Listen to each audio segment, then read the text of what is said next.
back to another edition of Missio on Mission. Today we have Assistant Professor Dr. Clarence Wright, who's also a Missio ambassador. Thank you so much for being with us today. Glad to be with you. Glad to see you in person. Yes, it's been a while, especially over Zoom with our class, yes.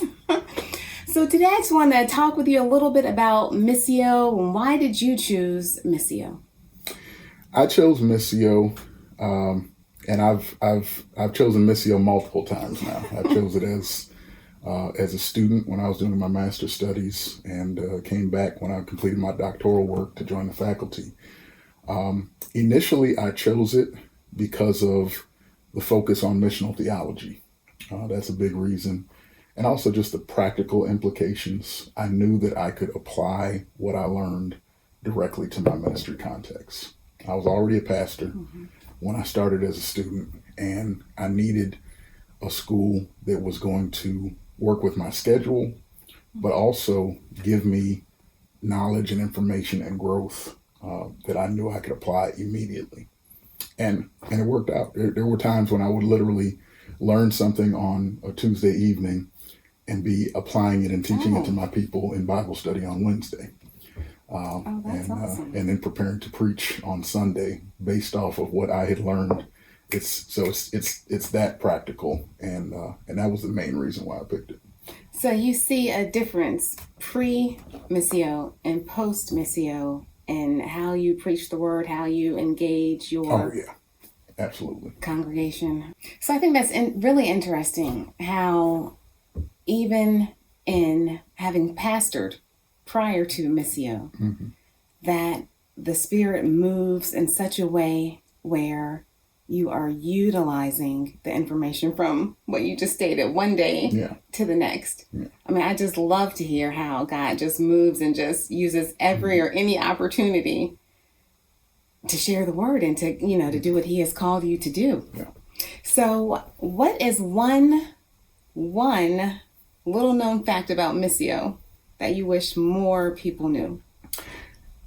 Honestly, I don't think people realize how diverse our school is.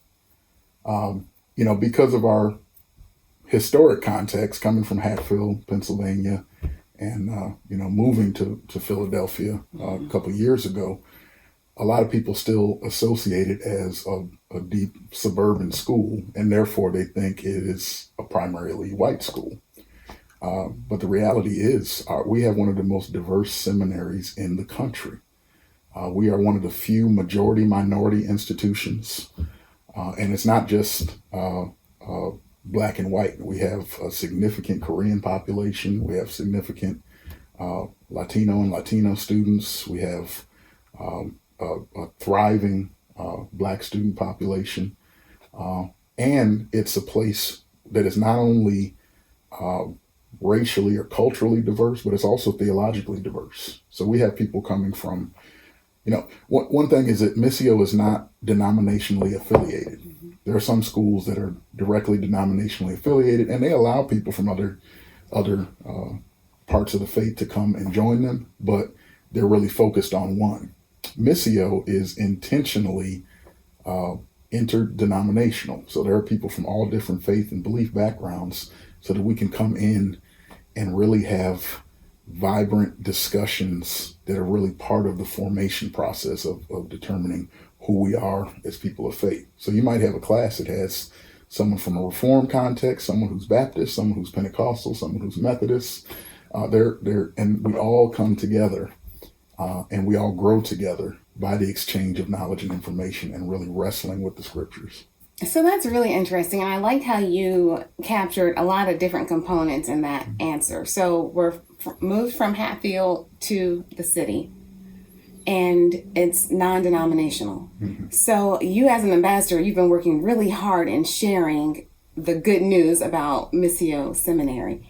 So what would make a difference in someone electing to go to Howard University Seminary or Princeton Theological Seminary as opposed to Missio Seminary? Like how do you get that group of people who are deciding where to go on this coast to do the research and come to Missio? Yeah, I think it's the thing about Missio is it's the best of all worlds.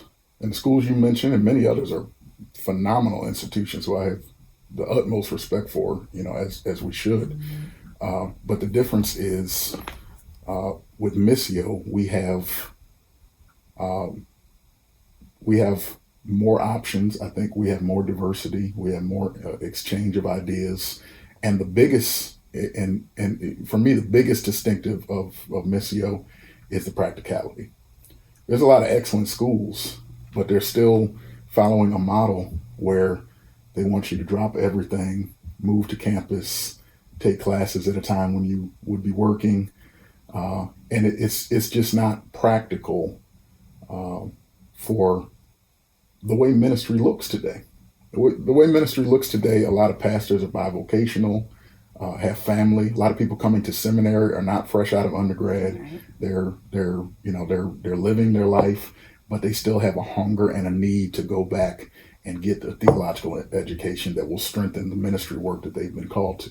Missio works with students like that and does it in a way that does not compromise academically, does not compromise in our ideology. It doesn't compromise in any of those ways, but it is a program that is built around working adults. That's significant because a lot of the working adults are working in ministry. So, it's never made a lot of sense to me to require someone to leave ministry in order to prepare for ministry.